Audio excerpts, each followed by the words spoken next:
Hey everybody, welcome. It's Scarlet Peate, Self-Sufficiency, and it's my knitting machine series. I've got another knitting machine here. I'm going to teach you how to clean up and get working. This is a Knitmaster Chunky 151. Now this in Peisel Knitmaster has no punch card, as you can see. It's quite a basic little knitting machine, but you know, sometimes going back to basics is a really good idea, because then it forces you to do a few skills you may be too lazy to do normally. You can do things like cabling, hand tooling, beadwork, all sorts of things you wouldn't normally do if you have a punch card, because you just know, I'll just put a punch card in. Now this machine is in quite good condition from a wear point of view, but it hasn't been cleaned out in a long time. So I've started off by taking out all the needles and soaking them in surgical spirits. It's a really good stuff to clean off the needles. As with all knitting machines, the needles are held in with a sponge bar, and the sponge bar is found in this hole here. What you do is push out, a bit like I've just done with my finger, the sponge bar. So you'll find this end hidden just in here. You'll find that end and you push it like that. That means it sticks out at this point. When it's sticking out underneath in that hole, you just pull the sponge bar all the way out. Now sponge bars should be spongy, and as you can see from this one, it's completely flat, and the metal here is actually digging into the backs of the knitting machine needles. So this has to be fixed before we consider using the knitting machine. So the first point is taking out the sponge bar to release the needles. Now I've taken most of the needles out, but I'm going to show you how I would do it. Here we've got the carriage on, and it was locked in place here. This is a really handy thing.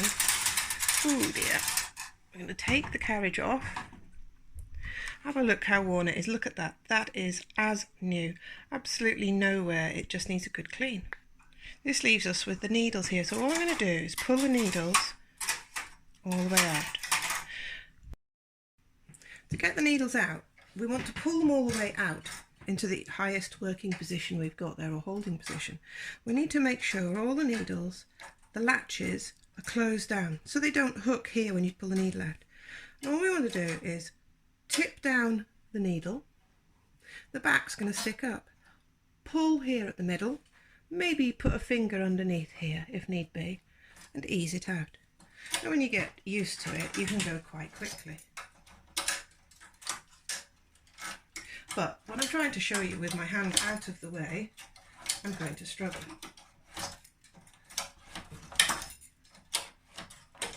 Let's see, is my hand in the way? No, we're just about doing that for you. Oops. Last needle. There they all are. Put them all with the latches going in the same direction. Drop them into a coffee jar like that.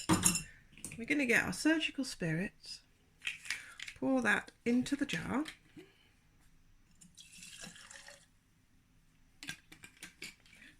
generally half full. Put the lid on securely and give them a good shake and a wiggle, up and down and shake. We do this for quite a bit of time, say 2 minutes, and then we leave it stand and we give it another shake. There we are, we have the needles done. What I'm going to do is get them out, check they look clean, which they do, they're sparkly clean. I should have added as well, we should put a couple of drops of oil into the mixture, a few drops of knitting machine oil. Look, that's not too dirty in there, which helps oil them and lubricate them as well. We have all the needles here. Now what we're going to do is get a rag, a dirty rag. Well, it is now. I just wipe them all till they're clean. So I'll do that later on. Let me move this out of the way and show you the next step. The next step, what I need to do is get all this horrible fluff out of the bed. Can you see there's some sticking up there? Let's see how much I can get out if I pull this out. Not too much. Oops. Let's see. I'll use a better needle to do it with, that's too big. Just use a needle and I just flick it out just to have a gauge and a look how dirty things are in the bed. No, that's got quite a bit, look, coming out now. We've got a bit down here to pull out as well. And you see, it all adds up when you start pulling it out of the bed. Oh, I've got quite a bit coming out down there, but I don't think you can see it. There we go. Just pulled all that out of the bed. So the first thing to do is get the vacuum to it. So what I'm going to do is just run the vacuum along the bed, quickly up and down like that, and then very slowly I go, and methodically I'm working all the way backwards and forwards. Oh look, we got some fluff. Backwards and forwards, up and down, to get all the yarn fluff out. And after we've done that, I get my little micro attachment here. This is brilliant. Put it on the vacuum. It's got a regulator there, and we use this to clean. Right, so I'm going to get the vacuum at this now.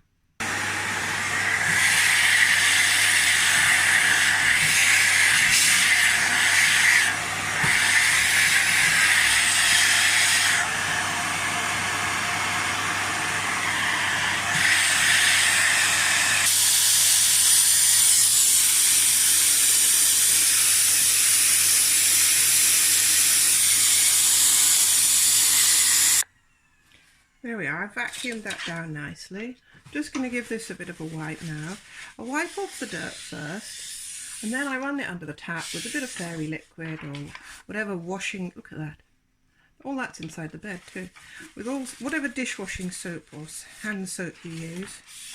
And you just give that a nice clean off, ready to use. There we go. And I'll vacuum again under here. Now it's time to have a look. Let's see, put this out of the way. Let's have a look at the next stage. So I decided to take this a step further and go much deeper because there was some fluff underneath. So the next stage was getting this bottom and back off. First of all, take off the side pieces here. You can see there was a screw there and there, there and there. I put the screws back into the plastic so don't lose them, but can you see there's dirt in there? Next was to take off all the screws on the back of the machine, the clips that are there, clips, every screw, there's some between the handle, there, there's some underneath, so I'm going to put this back up on top now for you to see. Let's lift it up. So I've released all the screws that are holding it, and there inside we have the fluff that I couldn't get to. Now on some machines that could have been a heck of a lot more. Luckily on this machine it's not too bad, but look, if you want to do a good job, you've got to do it properly and pull it to pieces and clean it up nicely. And we've got, there's the needle bed, and you see we've got a lot of dirt in here to clean out. So, and that's the bit that goes, the rubber that goes on each side where it grips the bed. So now what I'm going to do is get the vacuum to it again. And I'm going to vacuum all those nooks and crannies out.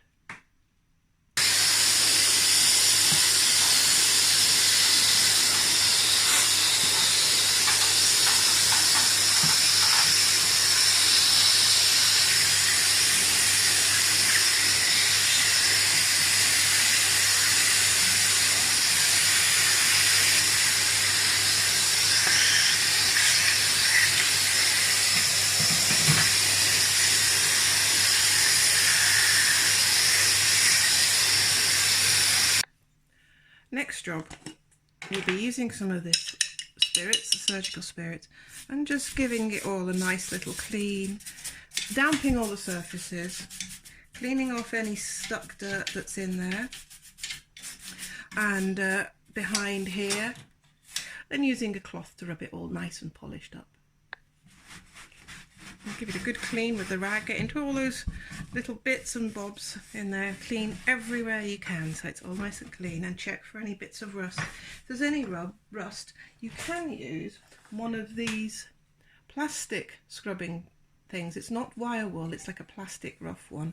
A bit of oil on that, and well, more than a bit, oil on it, and you can just give it a bit of a rub and it will take away any surface rust. But I don't recommend using that too much, but if you've got rust you do need to get rid of it, and then you need to oil really, really well. So this now is all nice and clean, so it's time to put it back together.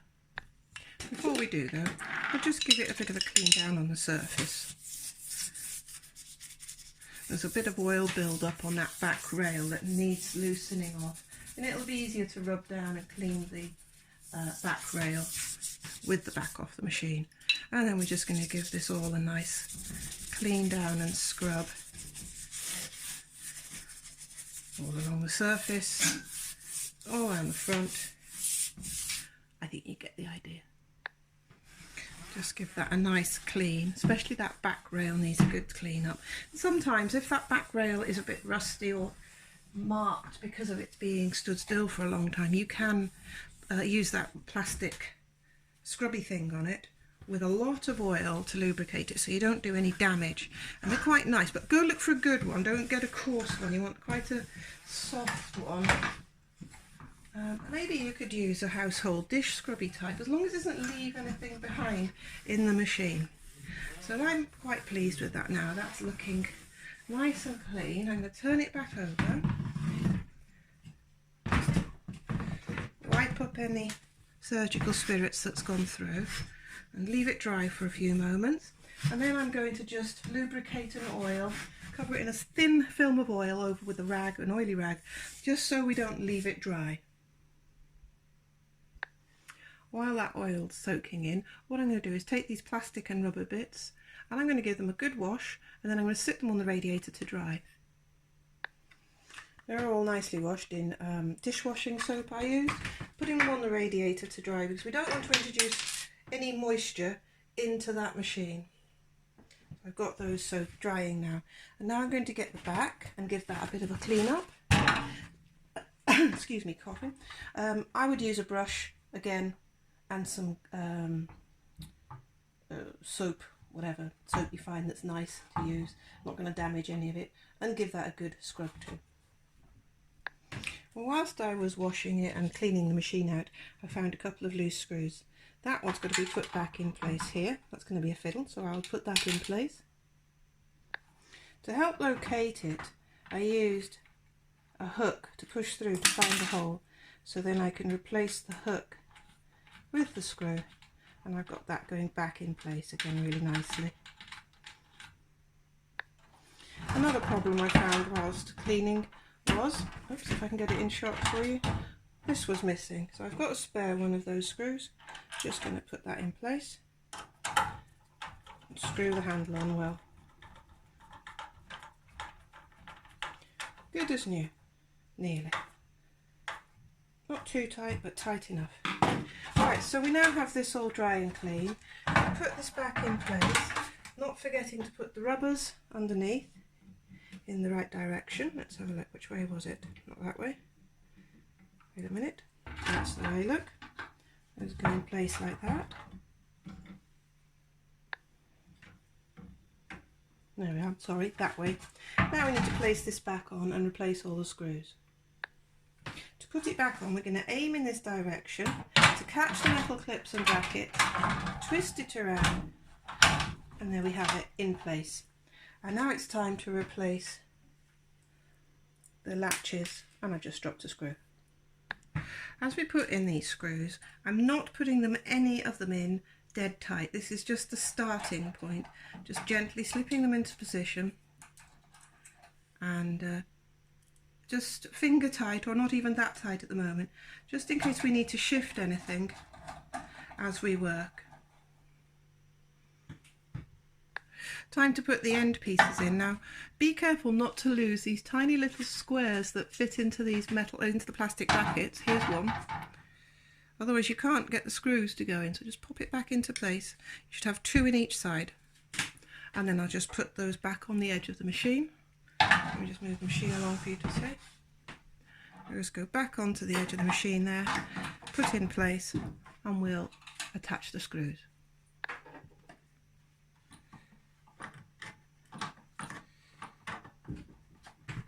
Put that in place eventually, and now attach the special screws that go. The flat one goes into here. Let's see, where is it? These are the 2 that came out. This is the flat one that goes in here on the bed, and this one goes in this place here. We've now got the 3 needles to put into the plastic. We've got 1 up the side and 2 underneath that I'm going to put in. We can start tightening them up tighter now because we're getting them all in place. 1 at the end here.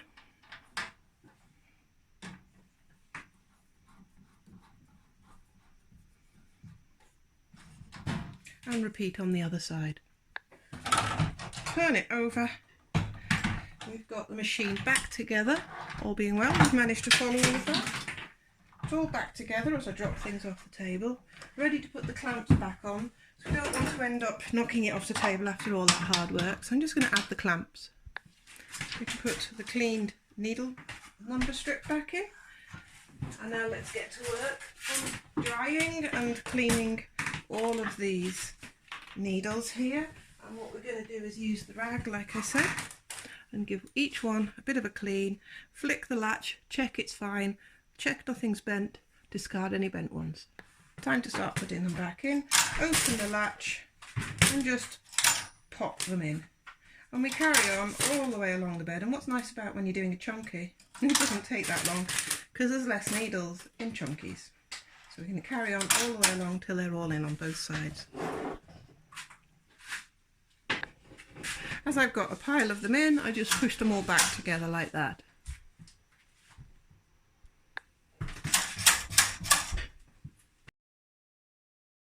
And now you can see all the needles are back in.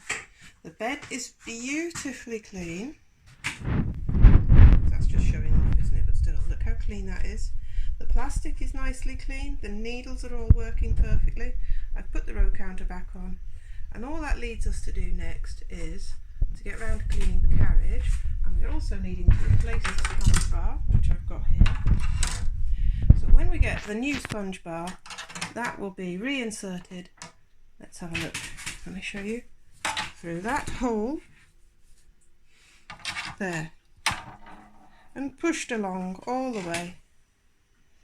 So I hope you found that helpful. The next video will be all about cleaning the carriage down, and then we'll have to do a test drive of it all, won't we? And obviously I'm going to have to go and clean the lid of the machine in the same process as cleaning the plastics and the back of the machine there, using a scrubbing brush and some fairy liquid, then giving it a clean over with an oily cloth on the inside. And here, just because they do sometimes rust on the internal bits here. Need to check out the mast, but if you've got any problems with your tension masts, I've also got a video out showing you how to clean out the fluff that congregates in there and collects. And we'll have to do a video soon on how to service a sinker plate. So please like, subscribe and share, and give me a comment so I know you're there. Take care, keep watching and look at my playlist. Bye bye.